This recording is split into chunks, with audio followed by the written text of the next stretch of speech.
പെഹൽഗാം ആക്രമണത്തിന് തിരിച്ചടി നൽകാൻ സേനയ്ക്ക് പൂർണ്ണ അധികാരം നൽകിയതിന് പിന്നാലെ സൈനിക നടപടി ഭയന്ന് Pakistan.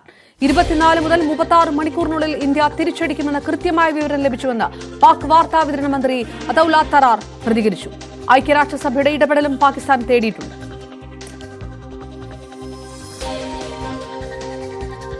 Pakistan has credible intelligence that India intends carrying out military action against Pakistan in the next 24 to 36 hours on the pretext of baseless and concocted allegations of involvement in the Pahalgam incident.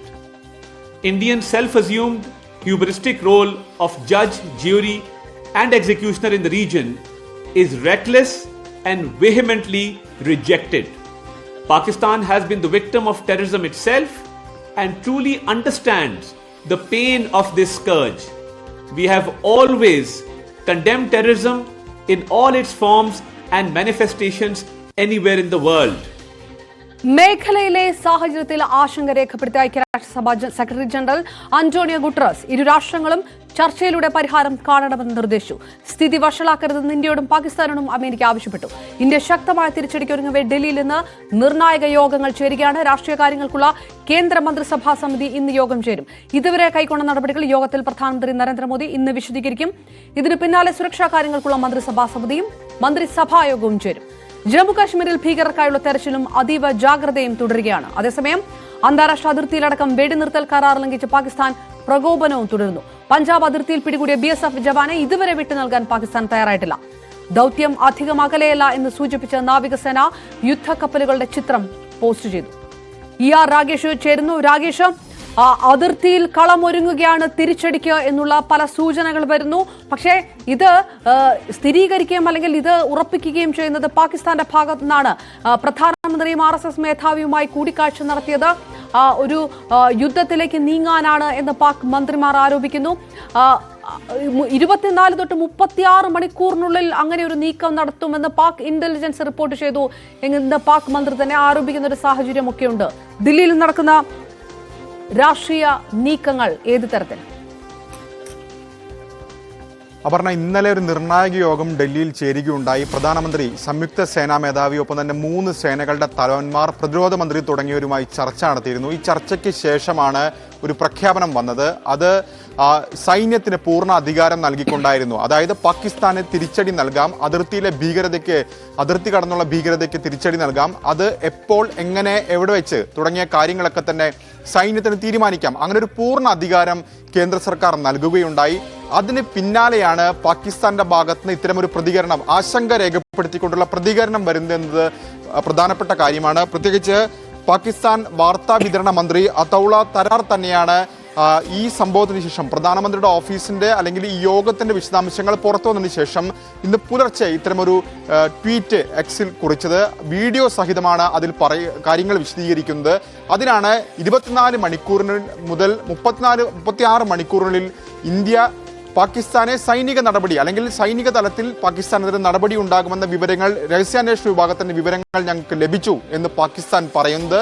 പിന്നീടുള്ള കാര്യങ്ങളൊക്കെ തന്നെ പാകിസ്ഥാനെ അല്ലെങ്കിൽ ന്യായീകരിച്ചുകൊണ്ടാണ് അദ്ദേഹം പറയുന്നത്. അതായത് ഒരു തെളിവും ഇന്ത്യയുടെ കൈവശമില്ല, മാത്രവുമല്ല ഇന്ത്യ തന്നെ വിധിക്കുന്നു, ഇന്ത്യ തന്നെ നടപ്പാക്കുന്നു, അതാണ് കാലങ്ങളായി ചെയ്തുകൊണ്ടിരിക്കുന്നത് തുടങ്ങി പാകിസ്ഥാനെ ന്യായീകരിക്കുകയാണ് അദ്ദേഹം ചെയ്യുന്നത്. പക്ഷേ ആ പ്രസ്താവനയിൽ വലിയ ആശങ്കയുണ്ട്. ഒരു സൈനിക നടപടി പാകിസ്ഥാൻ ഭയക്കുകയും ചെയ്യുന്നുണ്ട്. മാത്രമല്ല ഐക്യരാഷ്ട്രസഭ സെക്രട്ടറി ജനറലുമായി പാക് പ്രധാനമന്ത്രി സംസാരിച്ചിരുന്നു. വിദേശകാര്യമന്ത്രി S ജയശങ്കറുമായും ഐക്യരാഷ്ട്രസഭ സെക്രട്ടറി ജനറൽ സംസാരിച്ചിരുന്നു. ഇതിൽ പാക് പ്രധാനമന്ത്രി സൂചിപ്പിച്ച പ്രധാനപ്പെട്ട കാര്യം UN ഇടപെടണം, അതായത് ഒരു യുദ്ധം ഒഴിവാക്കാൻ UN ഇടപെടണം, ഇന്ത്യയുടെ സൈനിക നടപടി ആ തലത്തിലൊരു പ്രതീക്ഷിക്കുന്നുണ്ട് പാകിസ്ഥാൻ എന്ന് വേണം ഈ പ്രസ്താവനയിൽ നിന്നൊക്കെ തന്നെ വായിച്ചെടുക്കാൻ. ഏതായാലും ഐക്യരാഷ്ട്രസഭ ഈ ഘട്ടത്തിൽ ആവശ്യപ്പെട്ടിരിക്കുന്നത് ഇന്ത്യക്കൊപ്പമാണെന്ന് പറഞ്ഞിട്ടുണ്ട്. പഹൽഗാം ഭീകരാക്രമണത്തിൽ അവർ ആശങ്ക രേഖപ്പെടുത്തിയിട്ടുണ്ട്, ദുഃഖം രേഖപ്പെടുത്തിയിട്ടുണ്ട്, കുറ്റക്കാരെ നിയമത്തിന് മുമ്പിൽ കൊണ്ടുവരണമെന്ന് പറഞ്ഞിട്ടുണ്ട്. പക്ഷേ ചർച്ചയിലൂടെ പ്രശ്നങ്ങൾക്ക് പരിഹാരം കാണണമെന്നാണ് ഇപ്പോൾ UN ആവശ്യപ്പെട്ടിരിക്കുന്നത്. US-ഉം സമാനമായ പ്രതികരണം ഈ ഘട്ടത്തിൽ നടത്തിയിട്ടുണ്ട്. ഏതായാലും നിർണായക ചർച്ചകൾ ഇന്ന് ഡൽഹിയിൽ നടക്കുകയാണ്. 3 യോഗങ്ങളാണ് ചേരുന്നത്. ആദ്യം കേന്ദ്ര മന്ത്രിസഭയുടെ രാഷ്ട്രീയകാര്യ സമിതിയാണ് ചേരുന്നത്. ഈ യോഗത്തിൽ ചില നിർണായകമായ തീരുമാനങ്ങൾ ഉണ്ടായേക്കാം. കാരണം ഇത് 6 വർഷത്തിന് ശേഷമാണ് ഈ യോഗം ചേരുന്നത്. ഏറ്റവും അവസാനമായി ഈ യോഗം ചേർന്നത് 2019 പുൽവാമ ആക്രമണത്തിന് പിന്നാലെയാണ്. അന്ന് ചില തീരുമാനങ്ങളൊക്കെ തന്നെ കൈക്കൊണ്ടിരുന്നു. അതിനുശേഷമാണ് വ്യോമാക്രമണം അടക്കം പാക് അധീന കശ്മീരിൽ ഇന്ത്യ നടത്തിയത്. മാത്രവുമല്ല, മോസ്റ്റ് ഫേവേർഡ് നേഷൻ എന്ന പദവിയിൽ നിന്ന് പാകിസ്ഥാനെ ഒഴിവാക്കിക്കൊണ്ടുള്ള നടപടിയും അന്നാണ് കൈക്കൊണ്ടത്. അപ്പോൾ ഇന്നത്തെ യോഗത്തിൽ എന്തൊക്കെ തീരുമാനങ്ങൾ എടുക്കും, രാഷ്ട്രീയ സമിതി യോഗത്തിൽ എന്തൊക്കെ തീരുമാനമെടുക്കുമെന്നുള്ള നിർണായകമാണ്. പ്രത്യേകിച്ച് രാഷ്ട്രീയ വിഷയങ്ങളിൽ, ആഭ്യന്തരമായി ബന്ധപ്പെട്ട വിഷയങ്ങളിൽ, സാമ്പത്തിക വിഷയങ്ങളിലൊക്കെ തന്നെയാണ് ഈ യോഗം ചേരാറുള്ളത്. സുരക്ഷാ കാര്യങ്ങൾക്കുള്ള മന്ത്രിസഭാ സമിതിയേക്കാൾ കുറച്ചുകൂടി വിപുലമായ മന്ത്രിസഭാ സമിതിയാണിത്. ഒരു സൂപ്പർ ക്യാബിനറ്റ് എന്നൊക്കെ വേണമെങ്കിൽ വിശേഷിപ്പിക്കാവുന്ന ഒരു യോഗമാണ്. ഒരു നിർണായക തീരുമാനങ്ങൾ ഒരുപക്ഷെ ഉണ്ടായേക്കാം. പ്രത്യേകിച്ച് ഒരു പ്രത്യേക പാർലമെന്റ് സമ്മേളനം വിളിച്ചു ചേർക്കണമെന്ന കാര്യങ്ങളിലൊക്കെ തന്നെ ഈ യോഗത്തിൽ തീരുമാനമുണ്ടായേക്കാം. ഇതിനുശേഷമാണ് സുരക്ഷാ കാര്യങ്ങൾക്കുള്ള മന്ത്രിസഭാ സമിതിയുടെ യോഗം നിശ്ചയിച്ചിരിക്കുന്നത്. അതിനുശേഷം കേന്ദ്ര മന്ത്രിസഭയും യോഗം ചേരുന്നുണ്ട്.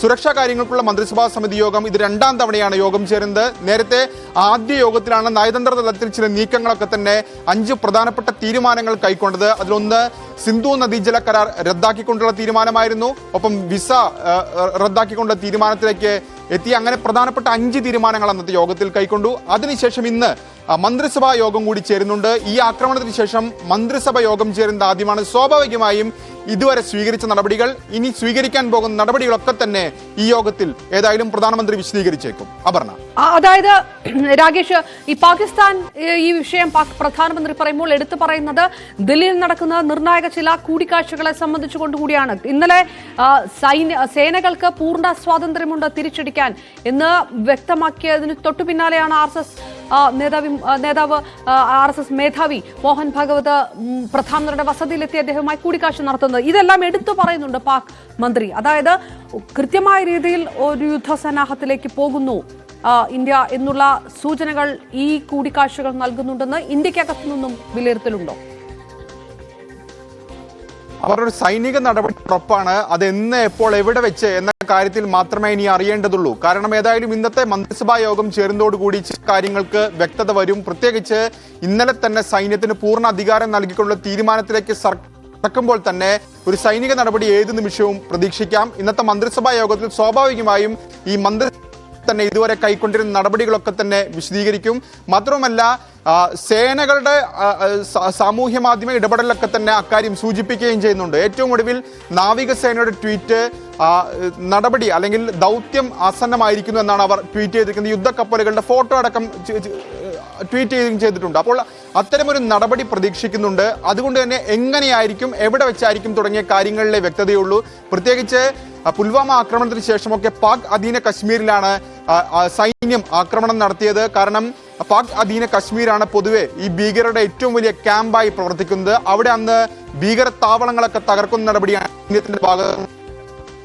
ഇപ്പോൾ ഉണ്ടാകാൻ പോകുന്ന സൈനിക നടപടി അതെങ്ങനെയായിരിക്കും, പാക് അധീന കശ്മീരിലായിരിക്കുമോ ഇന്ത്യ ആക്രമണം നടത്തുക, അത് അല്ല മറ്റേതെങ്കിലും തരത്തിലേക്ക് കടക്കുമോ തുടങ്ങിയ കാര്യങ്ങളിലൊക്കെ തന്നെ അറിയേണ്ടതുണ്ട്. ഏതായാലും ഇന്നത്തെ കേന്ദ്ര മന്ത്രിസഭാ യോഗത്തിൽ വ്യക്തത വരും. സൈന്യം ഏതായാലും സജ്ജമാണ് എന്ന് സേനാ വൃത്തങ്ങൾ ഇതിനോടകം തന്നെ വ്യക്തമാക്കിയിട്ടുണ്ട്. മാത്രവുമല്ല, ഭീകരതയ്ക്ക് പുറമെ ഈ പഹൽഗാമിൽ ആക്രമണം നടത്തിയ ഭീകരർക്കായുള്ള തിരച്ചിൽ നടക്കുന്നുണ്ട്. സൈന്യം കണ്ടു. ഇപ്പോൾ ഏറ്റവും ഒടുവിൽ പുറത്തു വരുന്ന ഒരു വിവരം, ഇവർ അനന്ത്നാഗിൽ തന്നെയുണ്ട്. ഇവരെ സൈന്യം, സുരക്ഷാ സേന വളഞ്ഞു എന്ന വിവരങ്ങൾ കൂടി ഈ ഘട്ടത്തിൽ പുറത്തു വരുന്നുണ്ട്. അങ്ങനെ ഭീകരതയ്ക്കെതിരായ നടപടി, സുരക്ഷാ സേനയുടെ തെരച്ചിൽ ഊർജിതമായി തന്നെ ഈ ഘട്ടത്തിൽ പുരോഗമിക്കുന്നുണ്ട്. അപർണ, രാകേഷ്, നാവികസേന യുദ്ധക്കപ്പലുകളുടെ ചിത്രം പങ്കുവച്ചതും യുദ്ധസജ്ജമാണ് അല്ലെങ്കിൽ യുദ്ധത്തിലേക്ക് നീങ്ങുന്നു എന്ന തരത്തിലുള്ള വിലയിരുത്തലുകൾ വരുമ്പോൾ ഏത് തരത്തിലാണ് ഈ അതിർത്തിയിൽ സജ്ജമായിരിക്കുന്നത്? നാവികസേനയും കരസേനയുമൊക്കെ കൂടുതൽ സന്നാഹങ്ങൾ വിന്യസിച്ചിരിക്കുന്നതിന്റെ വിവരങ്ങളൊക്കെ ഈ നിമിഷത്തിൽ വരുന്നത് എങ്ങനെയാണ്? അതിർത്തിയിൽ സേനാ വിന്യാസം വർദ്ധിപ്പിച്ചിട്ടുണ്ട് കഴിഞ്ഞ 4-5 ദിവസമായി. പ്രത്യേകിച്ച് കരസേന മേധാവി ഉൾപ്പെടെയുള്ളവർ വിശദമായ യോഗം ചേർന്ന്, പ്രതിരോധ മന്ത്രാലയം ഈ കാര്യത്തിൽ യോഗം ചേർന്ന് സ്ഥിതിഗതികളൊക്കെ തന്നെ ദിവസേന വിലയിരുത്തി വരികയും ചെയ്യുന്നുണ്ട്. മാത്രവുമല്ല, ഈ രജൌരി അടക്കമുള്ള അന്താരാഷ്ട്ര അതിർത്തി അടക്കമുള്ള മേഖലകളിൽ, പ്രത്യേകിച്ച് രജൌരി ടൗൺഷിപ്പ് ഉൾപ്പെടെയുള്ള മേഖലയാണ്, അവിടെ നിന്ന് അതിർത്തി മേഖലകളിൽ വീടുകളുണ്ട്. അപ്പോൾ ഈ അവിടെ ബങ്കറുകൾ സ്ഥാപിക്കുന്ന നടപടികളൊക്കെ തന്നെ പുരോഗമിച്ചു വരുന്നുണ്ട്. ആ ദൃശ്യങ്ങളൊക്കെ തന്നെ നമ്മൾ കഴിഞ്ഞ ദിവസം കണ്ടതാണ്. അങ്ങനെ അത്തരത്തിലൊരു മുന്നൊരുക്കം സേനയുടെ ഭാഗത്ത് നടക്കുന്നുണ്ട്, പ്രത്യേകിച്ച് അതിർത്തി ഗ്രാമങ്ങൾ കേന്ദ്രീകരിച്ചും. കാരണം ഒരു യുദ്ധത്തിലേക്ക് അടക്കം പോവുകയാണെങ്കിൽ ജനങ്ങളുടെ സുരക്ഷ ഉറപ്പുവരുത്തേണ്ടതുണ്ട്, അവരെ സുരക്ഷിത സ്ഥാനങ്ങളിലേക്ക് മാറ്റേണ്ടതുണ്ട്. അതുമായി ബന്ധപ്പെട്ട നടപടികളും ഈ ഘട്ടത്തിൽ പുരോഗമിച്ചു വരികയാണ്. പക്ഷേ പാകിസ്ഥാൻ ഇത്തരത്തിൽ ആശങ്ക രേഖപ്പെടുത്തിയുള്ള പ്രതികരണങ്ങൾ പോലും പാക് പട്ടാളത്തിന്റെ ഭാഗത്ത് നിന്ന് പ്രകോപനം തുടരുന്നുണ്ട്. കാരണം തുടർച്ചയായ 6-ാം ദിവസവും വെടിനിർത്തൽ കരാർ ലംഘനം പാകിസ്ഥാൻ നടത്തിയിരിക്കുകയാണ്. കഴിഞ്ഞ 5 ദിവസങ്ങളിൽ ഇത് നിയന്ത്രണ രേഖയിലാണ് ആക്രമണം നടത്തിയെങ്കിൽ ഇപ്പോൾ ഇന്ന് പുറത്തു വന്നിരിക്കുന്ന വാർത്ത പ്രകാരം അന്താരാഷ്ട്ര അതിർത്തിയിലും പാകിസ്ഥാൻ പട്ടാളം വെടിനിർത്തൽ കരാർ ലംഘിച്ചിരിക്കുകയാണ് എന്നുള്ളതാണ് ഏറ്റവും പ്രധാനപ്പെട്ട കാര്യം. പ്രത്യേകിച്ച് പർഗ്വാൾ സെക്ടറിലാണ്, അത് ജമ്മു മേഖലയിൽ പെട്ടുന്ന പ്രദേശമാണ്. അവിടെയാണ് ഇത്തരത്തിൽ അന്താരാഷ്ട്ര അതിർത്തിയിൽ ആക്രമണം നടത്തിയിരിക്കുന്നത് പാകിസ്ഥാൻ. ഇന്ത്യൻ സൈന്യവും ശക്തമായി തിരിച്ചടിച്ചു എന്ന് വ്യക്തമാക്കിയിട്ടുണ്ട്. പക്ഷേ ഇതിലെടുത്തു പറയേണ്ട പ്രധാനപ്പെട്ട കാര്യം 2021 ഏറ്റവും ഒടുവിൽ ഒരു വെടിനിർത്തൽ കരാറിൽ ഈ 2 രാജ്യങ്ങളും ഒപ്പുവെച്ചത്. അതിനുശേഷം അതിർത്തി ഇത്തരം സങ്കീർണ സാഹചര്യത്തിലൂടെ കടന്നു പോകുന്നത് ആദ്യമായാണ്. കേന്ദ്ര പ്രതിരോധ മന്ത്രാലയത്തിന്റെ റിപ്പോർട്ടുകൾ പ്രകാരം കഴിഞ്ഞ ഒരു മാസത്തിനിടെ ഏതാണ്ട് 15-ലധികം തവണയാണ് പാകിസ്ഥാൻ ഇത്തരത്തിൽ വെടിനിർത്തൽ കരാർ ലംഘനം നടത്തിയിട്ടുള്ളത്. അതുകൊണ്ട് തന്നെ അതിർത്തിയിലെ സാഹചര്യം വളരെ സങ്കീർണമായ ഘട്ടത്തിലൂടെ കടന്നുപോയിക്കൊണ്ടിരിക്കുകയാണ്. മാത്രവുമല്ല, അബദ്ധത്തിൽ അതിർത്തി മറികടന്ന ജവാൻ പഞ്ചാബിലെ ഫിറോസ്പൂർ അതിർത്തിയിലാണ് അബദ്ധത്തിൽ മറികടന്നത്. അതിപ്പോൾ ഏതാണ്ട് 5 ദിവസമായി. പക്ഷേ അദ്ദേഹത്തെ വിട്ടു നൽകാൻ ഇതുവരെ പാകിസ്ഥാൻ തയ്യാറായിട്ടില്ല. 4-5 തവണ ഫ്ലാഗ് മീറ്റുകൾ ഇതിനോടകം നടന്നു. പക്ഷേ ഒരു അനുകൂല പ്രതികരണവും ഇതുവരെ പാക് റേഞ്ചേഴ്സിന്റെ ഭാഗത്ത് ഉണ്ടാവുകയും ചെയ്തിട്ടില്ല. ഇക്കാര്യത്തിൽ ശക്തമായ അതൃപ്തി BSF രേഖപ്പെടുത്തുകയും ചെയ്തിട്ടുണ്ട്. അപർണ, ER രാഗേഷാണ് വിവരങ്ങൾ നൽകിയത്.